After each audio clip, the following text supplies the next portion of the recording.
देखिए, जाट इसमें एक एजेंट है या इसमें एक कम्युनिटी है या इसमें एक अकेला आदमी है जो काया पलट कर देता है, वो आपको फिल्म में देख के पता चलेगा। आप जाके फिल्म देखिए, फिर आप हमें बताइए। हरियाणा में तो जाट राम राम ही करते हैं। नहीं तो आप फिल्म नहीं देखोगे, हमारे पास एक टिकट कम होगा।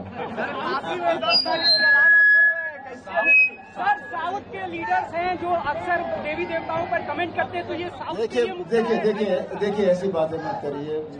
हम कलाकार हैं, हम पूरे देश के हैं, हम हर आदमी के साथ हैं, हम सबसे प्यार करते हैं, सब हमसे प्यार करते हैं। तो हम एक ही देश है जिसका नाम है इंडिया, भारत।